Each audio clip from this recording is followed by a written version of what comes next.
Good afternoon, everybody, and welcome to Prince Agency Insurance. I am Melinda, and we are going to talk about long-term care today. We did a double header today. Earlier, we did a Medicare 101. If you missed that, please check that out on the replay on our website, which is princeagencyllc.com. And if you go under the About tab, there's an Education tab in there with all of our previous events that you can catch. Today, we have a special guest with us. Her name is Jean Osman, and as a broker with regard to all sorts of products, from health insurance and Medicare to long-term care and different products like that, I rely on experts that specialize in each of those particular product categories when I have a case that I need to get somebody the best help we can. So Jean is one of those experts that I rely on, and we have brought her in today to educate us a little bit more in depth on some long-term care choices and differences between types of them and things like that. So without further ado, I'm going to move into, we're going to do it sort of like a question and answer where I'm going to ask some questions, pose them to Jean. She's going to respond with some answers to let us know options that people have, things that would work better or worse for people with, maybe different kinds of conditions or needs, and help us understand some of those products better, okay? Again, like I said, I am Melinda, the owner of Prince Agency. We do have a team here of 3 agents, and about 6 of us total on our team, but 3 of us are agents. Myself, as the principal, we've got Katie Widener and Anna Dobbins, who is our newest team member. You'll probably, if you're clients of us already for Medicare or health insurance, you'll be hearing more from Anna as we go through this next enrollment season.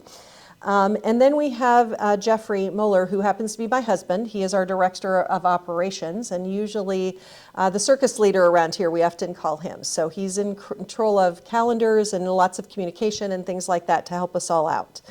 All right, we're going to dive right in and start with our first question, right? So laying the foundation of what, why, and where, okay? So Jean, if you wouldn't mind kicking it off for us with what does long-term care insurance really cover and what is excluded? I'll let you take it from there. That is a fantastic question to start with. So long-term care insurance really is going to cover what's called custodial care. It's everything that Medicare and your health insurance doesn't cover. So when you think about when you get up in the morning, the first 15 minutes of your day, if you get out of bed and you walk to the bathroom, that's getting from a bed to a chair, that's transferring. That's one of your activities of daily living. And that's something that your health insurance and Medicare is not going to cover if you can't do that independently. Going to the bathroom independently, that's something that your health insurance and Medicare is not going to cover if you can't do that independently. Getting dressed on your own, if you can't lift your arms over your head to put a sweater on by yourself or bend over to put your socks on, that's something that Medicare and your health insurance is not going to cover. If you can't do that yourself, they're not going to cover someone to come in and help you with those sorts of things. Getting in and out of the shower, to take a shower or to bathe. Again, things that health insurance and Medicare just absolutely do not cover. Eating, getting food from the plate to your mouth. These are things that health insurance and Medicare do not cover. Just your basic first 15 minutes of getting up and getting around. If you can just picture that, those are things that you might assume health insurance and Medicare would cover, but they don't. So then what is excluded from long-term care insurance? Those are the things that Medicare and health insurance do cover. So it's the gap in between there. That is what long-term care insurance really does cover.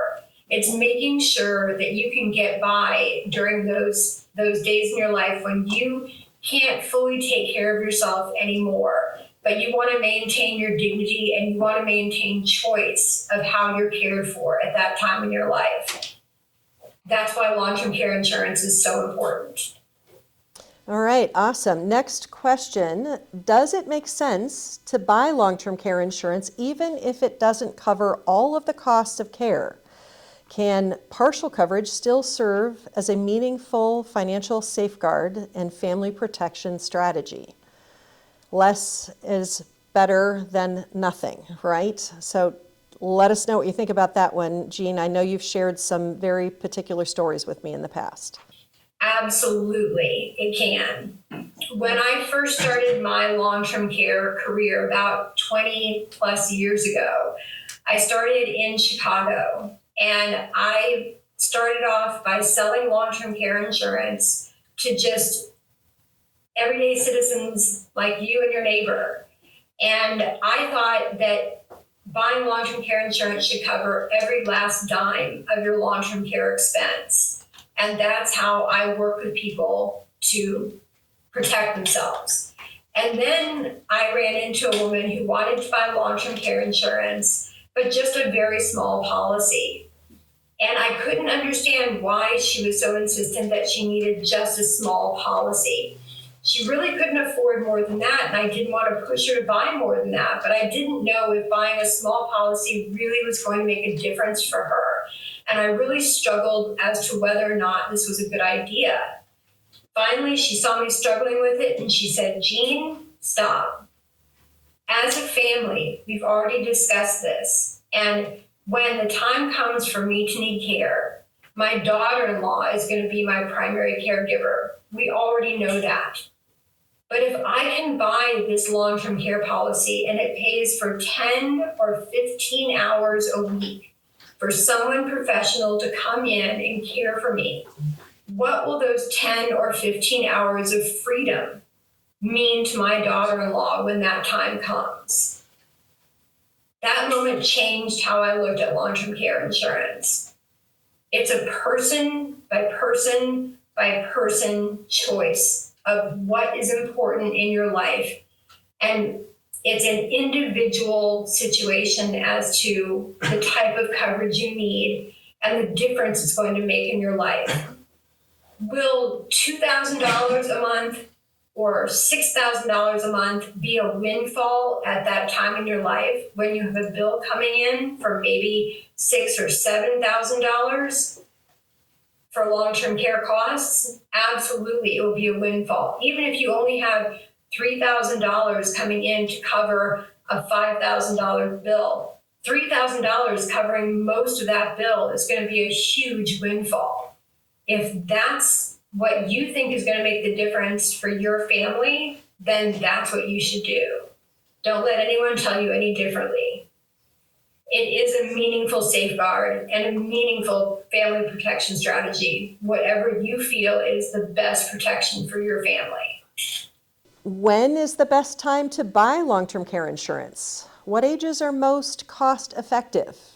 I know there's lots of professionals out there in the world that you might see in, radio programs and things like that have some very defined ideas about when you should purchase. I know my opinion is a little bit more specialized depending on the family and the person. So Jean, please give us your expert opinion on that one. The point about long-term care insurance is that you buy long-term care insurance with your health. You can have all the money in the world, and if you don't have good health, you're not going to be able to buy long-term care insurance. There is pretty strict health underwriting for the product. So you've got to buy it when you're young enough to go through what they call health underwriting, which is basically when someone looks at your health and says, yes, you're still healthy enough to buy this, you're not going to need support in the next 2 weeks. You're not going to need support. We're not going to have to turn around and start paying out money for this product that we can see already down the road. You've got to be healthy enough to get the coverage. So whatever age you are is probably the time to buy long-term care insurance. The younger you are, the more cost effective it's going to be. But even if you're in your mid to late 60s, early 70s, there are still products out there. Even in your mid to late 70s, there are products out there that can make a big difference. And as long as you're still healthy, it's a good idea to look for long-term care insurance. You can still turn $1 into $3 or $4 for long-term care insurance. And that can make a big difference to your family when the time comes. What are the most common triggers for benefits, and how does the elimination period or waiting period affect claims? So what I've seen over my career as far as the most common triggers for benefits, there are 6 activities of daily living, and you have to lose 2 out of the 6 to qualify for benefits.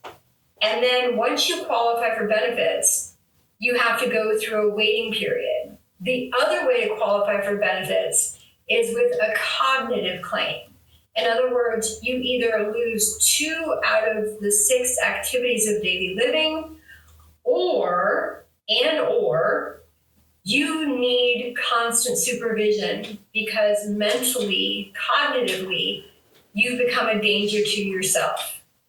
You're leaving the stove on, you're wandering the house, you're getting lost.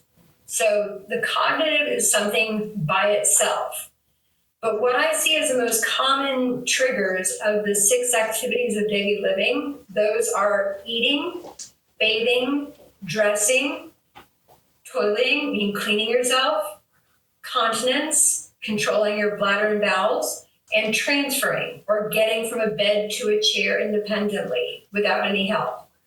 The first 2 that we usually see go are bathing, needing someone to hold your elbow as you get in and out of the shower so you don't fall and break a hip, and dressing, needing someone to help you put on your socks in the morning or help you with your sweater when you lift your arms over your head, to coordinate that as you're putting on clothing, or do the little buttons or the snaps on your clothing due to problems with arthritis or Parkinson's. Those are the first 2 that I usually see go.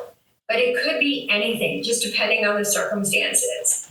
And how does the elimination period work? The way that works is that there's usually what they call this waiting period, this elimination period, which is kind of like a deductible period, where you have to go through, usually 90 days is kind of standard, where you're paying your own way for those first 90 days. Sometimes there are policies where it's immediately available. Benefits are immediately available if you're receiving home care. And then there's only a 90-day wait if you're going into a facility like assisted living or a nursing home. So you just want to start a claim as quickly as possible so that when you need the least amount of care and it's the least expensive, you're going through that elimination period. You don't want to wait to start a claim to you need 24-hour-a-day care, and it's very expensive to go through those 90 days. You want to start your claim when you need a few hours of care a day, and it's least expensive period of time. So if your family thinks it's time for you to need care, you want to and you have a long-term care policy, you want to let that carrier know immediately that it's time to start that elimination period clock going. Last one on this particular topic. How do I determine how much coverage I need and for how long? Crystal ball. Let's pull it out. No one has a crystal ball. No one knows for sure how much coverage you need and for how long. The best thing to do, really, you know yourself and you know your family history. If you have cognitive issues that run in your family, that's a good indicator that you may need a longer plan than the next person. If your family does not have cognitive issues or does not have long Parkinson's, or there hasn't been ALS in your family, there have only been people who are just getting older and they need care for a short period of time, that may be an indicator that you may need just a 2, maybe a 3-year plan to cover the risk of long-term care. You know yourself and you kind of know instinctively what your family history has been. That's the best indicator you can go on, but there is no absolute for sure. So work with your financial professional and work with them to know what you're protecting also. If you have a lot of assets to protect, that's helpful to know, and you may want a more catastrophic coverage that way. Wonderful. All right, next section, policy types and options. So understanding the tools that we might have at our disposal to choose from. The first question with regard to policy types or options is, what's the difference between traditional long-term care insurance policies and hybrid or linked benefit options? Right? We've got many new things to choose from these days, so break those down for us. Traditional long-term care policies, they do not have a life insurance attached to them. So they are typically use it or lose it policies, and the premiums on traditional long-term care can go up. And they are less expensive. They are the most leverage for your money. So you are risking a use it or lose it with traditional long-term care, and your premiums very well may go up over time, but you're going to certainly start off with a lower premium than the hybrid or linked benefit options. The hybrid or linked benefit options are going to have a life or annuity at the core of them. So they are not use it or lose it. If you don't need long-term care, then you are going to end up having a tax-free death benefit or the value of an annuity pass on to your heirs. The premiums on the hybrid products are fixed. And they're going to be typically more expensive because there will be something paid out on those no matter what. Either a death benefit or an annuity will pass on. So there is some asset that will pass on with those policies, and therefore they are more expensive. But they are very popular again, because you don't risk premium increases and you have an asset no matter what happens. How have long-term care products improved over the years, right? We've kind of talked about, we've got original type of long-term care and then some of these more hybrid kind of things, but how have long-term care products improved over the years, meaning that the options, the newer options that we have available to us now?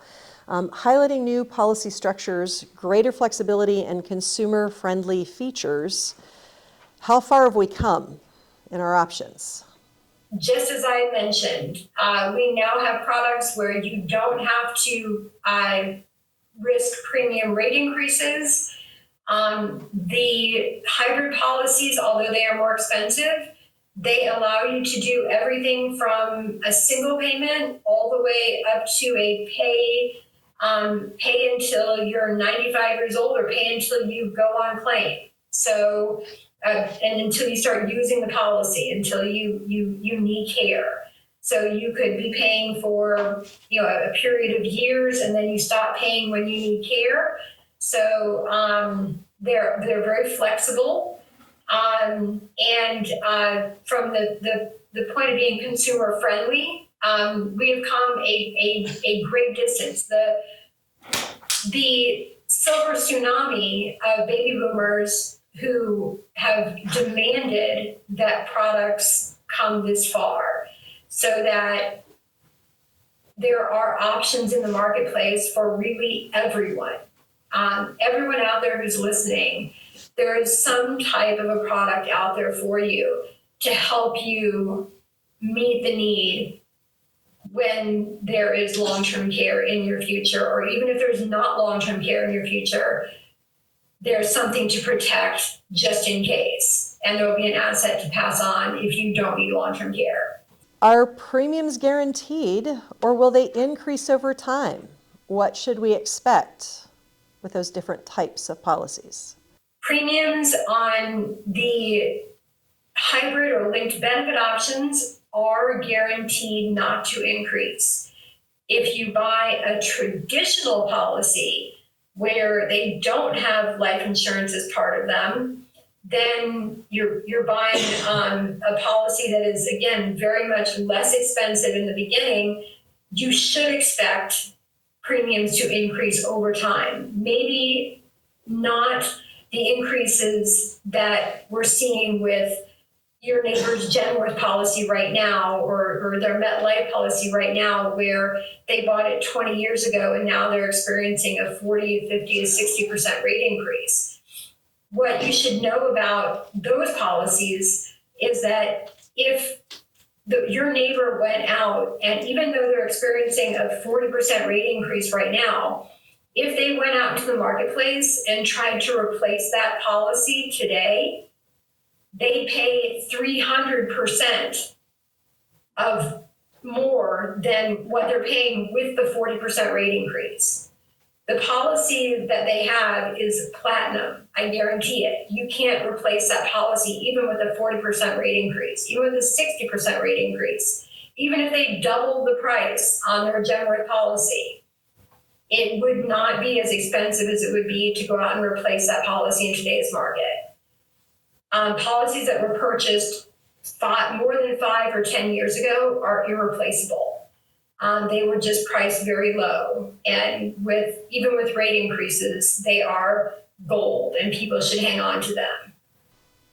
Wonderful. Okay, so section 4 of our question and answer, we're up to strategic decisions, making a personalized plan, right? First question there we've got is, can my family members be paid caregivers under the long-term care policy?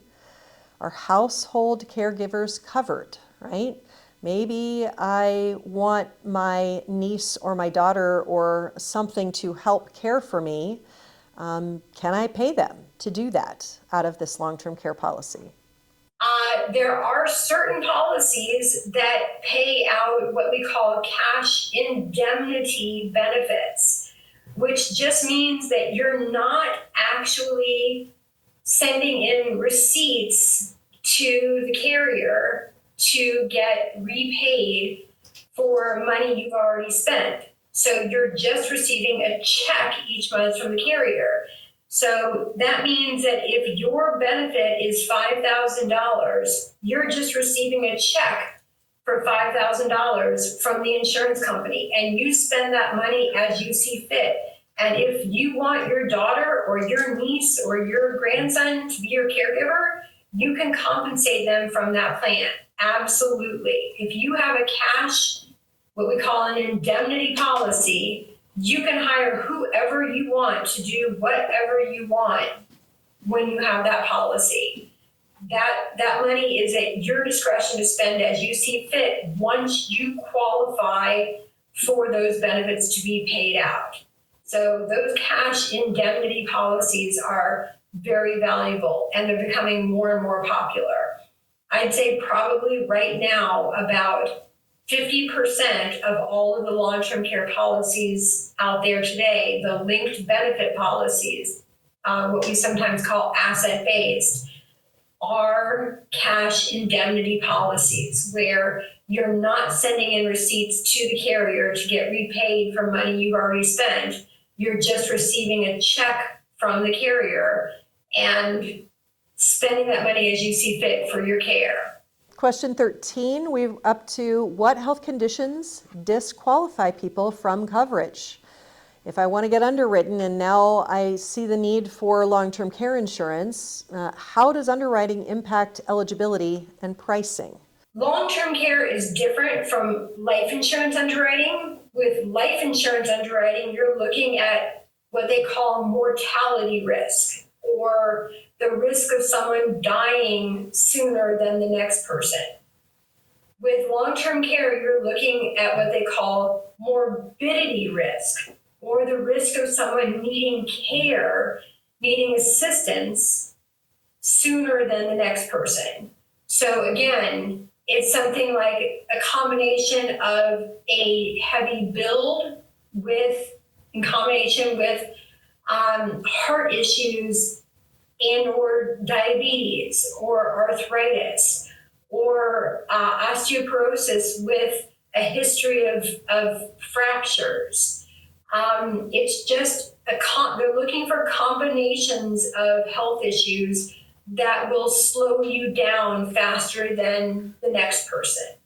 So it's not a matter of what might cause you to die faster. It's a question of what might slow you down faster and cause you to need care faster than the next person. So what's interesting is that the traditional long-term care carriers in particular, if you've had a heart attack 6 months ago, they're happy to insure you because the likelihood of you passing away may be higher, but that doesn't bother them. But if you have diabetes in combination with a heavier build, that's going to cause them concern because that may lead to you having numbness in your feet and needing someone to help you get around. So that's a concern for them. That would be more of a concern than the fact that you had a heart attack 7 months ago. It's a very different picture than when you go through life insurance underwriting. Okay, question 14. What are the other ways to pay for long-term care? Medicaid, self-funding, annuities, or home equity, right? Describe what the differences are and maybe some of the impacts compared to having the choice of long-term care insurance to pay for such things. One thing I would want to say about Medicaid is not an entitlement. It is a loan. That is really important. Medicaid is a loan. And if anyone's been paying attention to the news, they know Medicaid is getting slashed left and right. I don't know of anyone on Medicaid who is receiving home care. It's just not, they don't pay for home care. And I also don't know anyone on Medicaid who is in a private nursing home room. Medicaid doesn't pay for private nursing home rooms. You want to avoid Medicaid. Medicaid makes you a ward of the state. The state is now in charge of your care once you go on Medicaid. That is not the choice that most people want for that chapter of their lives. You want to maintain choice and dignity during that chapter of your life. Long-term care insurance helps get you there. Home equity can be part of that. Long-term care doublers on annuities, putting money aside for self-funding. But there's nothing quite like long-term care insurance to double, triple, quadruple your money plus over time and get the money out tax-free. There's nothing quite like it out there. I don't know of any other product in the marketplace today where the government allows you to deduct your premiums from your taxes and down the road receive your benefits tax-free. I just don't know where that exists anywhere else in the US economy. I also don't know where the government allows you to take an annuity that has gains in it that normally you'd end up paying taxes on those gains if you took money out of that annuity, move that annuity with the gains into a long-term care focused annuity, double, triple, or quadruple the value of that annuity for long-term care purposes, turn $100,000 into $300,000 or $400,000 for long-term care. And if you do use that money, that $300,000 or $400,000 for long-term care, the entire pool of money comes out tax-free, including the gain that was originally moved in there. No taxes. No taxes, not on the tripling or quadrupling, and not on the gain that you moved into the second annuity to begin with. No taxes. That's called the Pension Protection Act. The government wants people to buy long-term care insurance because it is going broke paying for people to stay in nursing homes. The government is going to do everything they can to encourage you to buy long-term care insurance. And Lord bless them for doing that. Helping you maintain dignity and choice and not be dependent on the government. All right, section 5 of our question and answer, final insights and expert advice. So let's bring it all together here. Jean, based on your experience, when someone is deciding between partial coverage via a rider or a hybrid and full traditional long-term care insurance, what kind of financial profile or mindset should guide those decisions? It's really all about a conversation, with someone like Melinda who can guide you.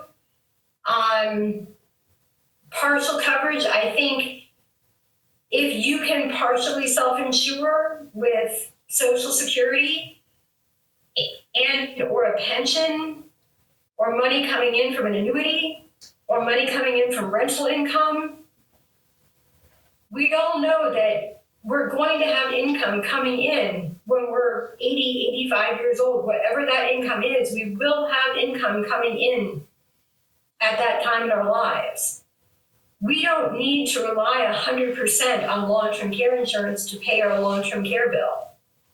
We can self-insure part of it. All we have to worry about is the gap between the cost of care and what we can comfortably self-insure. Just fill that gap, and Melinda can help you do that. All right, so next question is for someone looking to balance price and protection.